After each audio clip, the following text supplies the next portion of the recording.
வணக்கம் நேயர்களே, இன்னைக்கு நாம பார்க்கக்கூடிய சிறப்பு பதிவு தமிழ் புத்தாண்டு பலன்கள். தமிழ் புத்தாண்டாகப்பட்டது ஏப்ரல் மாதம் 14ஆம் தேதி பராபவ வருடம் அப்படின்ற மாதிரியாக ஆரம்பிக்குது. இந்த பராபவம் அப்படின்னு சொன்னோம்னா சுழற்சி முறை அப்படின்னா அதற்கு உண்டான ஒரு பொருள். ஆனால் ஜோதிட ரீதியாக பார்த்தீங்கன்னா இந்த பராபவ வருடத்துல ஒரு சுழற்சி அப்படின்றது வெற்றி அப்படின்றது ஒரு தோல்வியையும், தோல்வி அப்படின்றது ஒரு வெற்றியையும் குறிக்கக்கூடிய ஒரு அமைப்பாக தான் இந்த பராபவ வருடம் இருக்க போகுது. யார் யாருக்கெல்லாம் நீங்க நன்மைகள் கிடைக்கல அப்படின்னு நினைக்கிறீங்களோ அவர்களுக்கு எல்லாருக்குமே ஒரு நன்மைகள் கிடைக்கக்கூடிய ஒரு ஆண்டாகவும், தோல்வியே இல்லாத சில நபர்களுக்கு இந்த ஆண்டு ஒரு தோல்வியை கொடுக்கக்கூடிய ஒரு ஆண்டாகவும் தான் இந்த பராபவ வருடம் இருக்க போகுது. இந்த வருடத்துல இருக்கக்கூடிய கோச்சார கிரகங்களின் நிலவரங்கள் அப்படின்னு பார்க்கும்போது வருடம் ஆரம்பிக்கும் போது அந்த சூரியன் சுக்கிரன் சேர்க்கை அந்த மேஷ ராசியில இருக்கு, மிதுன ராசியில குரு பகவான், அடுத்து சிம்ம ராசியில கேது பகவான், கும்ப ராசியில ராகு பகவான், அடுத்து சனி பகவான் மீன ராசியில இருக்கிறார். இதுதான் வருடம் ஆரம்பிக்கும் போது இருக்கக்கூடிய கோச்சார கிரகங்களின் நிலவரங்கள்.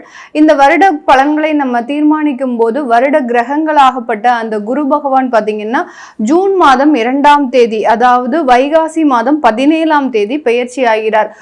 மிதுன ராசியிலிருந்து உச்சம் பெற போறார். கடக ராசிக்கு சென்று அங்க உச்சம் பெற்ற ஒரு குரு பகவானா பெயர்ச்சியாக போகிறார். அடுத்து பாத்தீங்கன்னா இந்த குரு பகவான் திரும்பியும் அதிசாரம் பெறுகிறார். அதிசாரம் அப்படின்னா விரைவாக நகர்ந்து சென்று அடுத்த ராசிக்கு பயிற்சி ஆகிறது தான் அதிசாரம். இந்த அதிசார ஒரு பயிற்சியாகப்பட்டது ஐப்பசி மாதம் நிகழக்கூடிய ஒரு அமைப்பாக இருக்கு. ஐப்பசி மாதம் 14ஆம் தேதி அந்த குரு பகவான் மீண்டும் அதிசாரம் பெற்று வருகிறார்.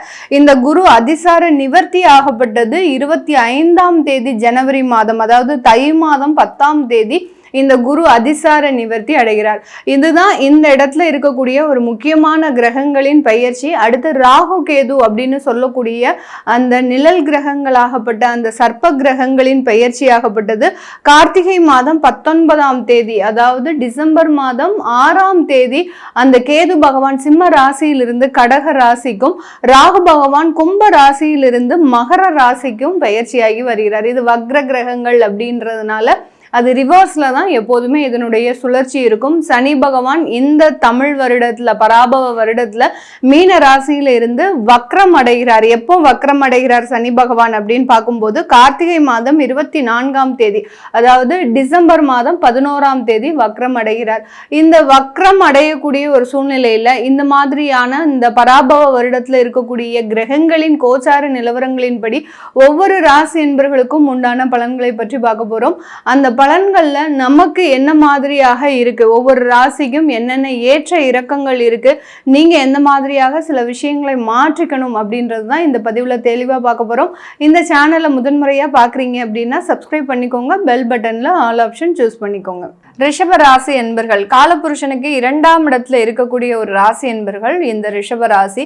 இவர்கள் எப்போதுமே தன்னுடைய பேச்சுல ஒரு வசீகரம் மிக்க ஒரு நபர்களாக தான் இருப்பாங்க. காலபுருஷனுக்கு வாக்குஸ்தானத்துல இருக்கிறதுனால இந்த பேச்சுல ஒரு வசீகரம் அப்படின்றது அதிகப்படியாக இருக்கும். ராசிக்கு அதிபதி அந்த சுக்கிரன் அப்படின்றதுனால இவர்களினுடைய உடல், அடுத்து உடை பாவனைகளை அதிகப்படியாக வெளி தோற்றத்திற்கு அதிகமாக அழகாக மாற்றிக்கொள்பவர்கள். வீட்டில் எப்படி இருந்தாலும் பரவாயில்ல, அடுத்து வெளியில போகும்போது நம்ம 4 பேர் மதிக்கிற மாதிரி இருக்கணும் அப்படின்ற மாதிரியாக அந்த வெளி தோற்றத்துல மிகவும் ஒரு அழகை மதிக்கக்கூடியவர்கள் இந்த ரிஷபராசி என்பவர்கள். அதே மாதிரி தனிமை விரும்பிகள் அப்படின்னே சொல்லலாம். நிறைய விஷயங்களை யோசிக்கிறதுக்காக அந்த தனிமையில இருக்கக்கூடிய ஒரு நண்பர்கள்னா இந்த ரிஷபராசி என்பர்கள் தான். இந்த ரிஷபராசி என்பர்களுக்கு இந்த பராபவ வருடம் நிறைய ஒரு வாய்ப்புகளை இவர்களினுடைய வேலை ரீதியாகவும் தொழில் ரீதியாகவும் கொடுக்கறதுக்கு தயாராக இருக்கு. இந்த வேலை ரீதியாக அப்படின்னு சொல்லும் போது உங்களுடைய ஜாதக ரீதியாக ஏதாவது கெடுபலன்கள் இருக்கு அப்படின்ற பட்சத்துல உங்களுக்கு கண்டிப்பாக ஜூன்ல இருந்து ஆகஸ்ட் மாதம் இந்த மாதிரியான இடத்துலலாம் உங்களுக்கு வேலை இழப்புகள் நடந்திருக்கும். எதனால உங்களுக்கு வேலை இழப்புகள் வந்தது அப்படின்னதே தெரியாது. ஏன்னா கிட்டத்தட்ட ஒரு 5 வருடங்களுக்கு மேலாக அந்த இடத்துல நீங்க வேலை பார்த்துட்டு இருந்திருப்பீங்க. திடீர்னு இருந்தாப்புல உங்களை வேலையை விட்டு தூக்கக்கூடிய ஒரு தன்மை, இல்லை உங்களுக்குன்னு ப்ராஜெக்ட் இல்லாம ஒரு உங்களை அகற்றக்கூடிய ஒரு நேரம், இல்ல உங்களுக்கு பிடிக்காத இடத்துல போய் வெளியில போய் உங்களை இடமாற்றம் செய்யறது, இந்த மாதிரியாக எல்லாம் இந்த ரிஷபராசி என்பவர்களுக்கு அந்த வேலையில பயங்கரமான நெருக்கடிகள் கடந்த ஆகஸ்ட் மாதத்துல இருந்து இருந்திருக்கும். அது எல்லாமே இந்த ஏப்ரல்ல இருந்து தீரக்கூடிய ஒரு நேரம். ரிஷபராசி என்பவர்கள் எவ்வளவுக்கு எவ்வளவு அந்த வேலையில ஒரு அங்கீகாரம் கிடைக்கணும் அப்படின்னு நினைச்சீங்களோ அது எல்லாமே முழுமையாக கிடைக்கக்கூடிய ஒரு நேரம். ஏன்னா கிட்டத்தட்ட ஒரு 5 வருடங்களாக அந்த அங்கீகாரத்திற்காக தான் காத்துட்டு இருக்கிறீங்க. இந்த பராபவ வருடம் ஒரு சுழற்சி முறை வருடம் அப்படின்றதுனால இந்த காலகட்டம் உங்களுக்கு உண்டான அங்கீகாரம் கரெக்டான நேரத்துல வந்து சேரக்கூடிய ஒரு அமைப்பு அப்படின்றது இந்த ரிஷபராசி என்பவர்களுக்கு இருக்கு. இந்த காலகட்டம் திருமண வாய்ப்புகள் அப்படின்றது மிக அருமையாக கிடைக்கக்கூடிய ஒரு தருணம். இந்த காலகட்டம்லாம் பார்த்தீங்கன்னா இந்த ரிஷபராசி என்பவர்களுக்கு இவர்களினுடைய காதல்லாம் பார்த்தீங்கன்னா பெற்றோர்களின் சம்மதத்தோடு மிகவும் ஒரு உயர்ந்த அளவுல, அதாவது ஒரு ஸ்டேட்டஸான ஒரு திருமணம்னு சொல்லுவாங்க இல்லையா, ஒரு ஆடம்பரமான ஒரு திருமணம். இந்த மாதிரியான ஒரு திருமணத்தை யாருமே இவர்களினுடைய உறவுகள்ல பார்த்திருக்க மாட்டாங்க.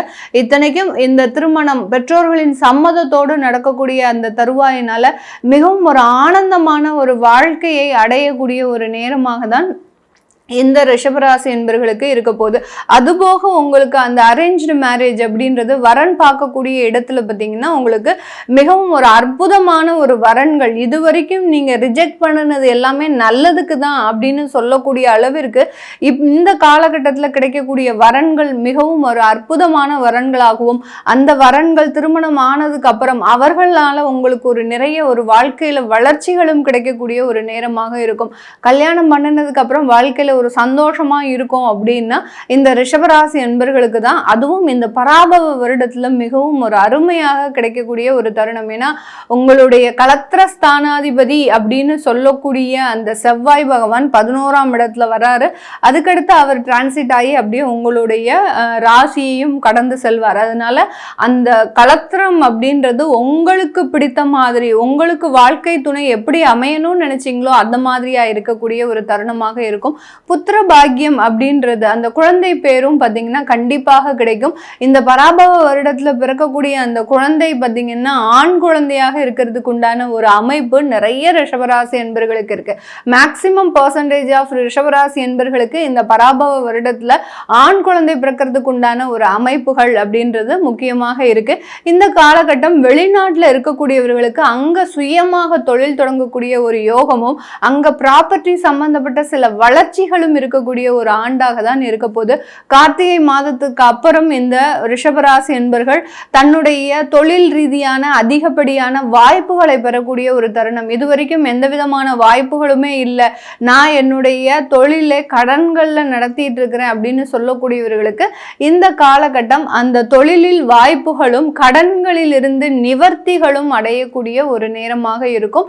இந்த ரிஷபராசி என்பர்கள் இந்த காலகட்டம் காதல் சம்பந்தப்பட்ட விஷயங்கள்ல சில பிரிவுகள் இருந்தாலும், இந்த வருடம் யாருக்காவது நீங்க ப்ரப்போஸ் பண்றீங்க அப்படின்னா கொஞ்சம் அதுல மனக்கசப்புகள் அப்படின்றது வரும். அதுக்கப்புறம் அது ஒரு ஆண்நெறியாக இருக்கிறதுக்கு உண்டான ஒரு அமைப்புகள் அப்படின்றது இந்த ரிஷபராசி என்பர்களுக்கு இருக்கு. இது எல்லாமே நம்ம கோச்சார நிலவரப்படி பலன்களை கணிச்சு சொல்லியிருக்கிறோம். உங்களுடைய சுய ஜாதக திசாபுத்தி பலன்களை பார்க்கணும் விருப்பப்படுறவங்க கீழே இருக்கிற நம்பருக்கு அப்பாயின்மெண்ட் வாங்கிக்கிட்டு நீங்க பார்த்துக்கலாம். உங்களுடைய குழந்தைகளுக்கு ஜாதகம் எழுதணும், நியூமராலஜி படி பேர் வைக்கணும்னு நினைக்கிறவங்களும் கீழே இருக்கிற நம்பருக்கு வாட்ஸ்அப்பில் மெசேஜ் அனுப்புங்க. அதற்குண்டான விவரங்கள் தெரிய வரும். உங்களிடமிருந்து விடைபெறுவது உங்கள் ஆஸ்ட்ரோ பூர்ணா. நன்றி, வணக்கம்.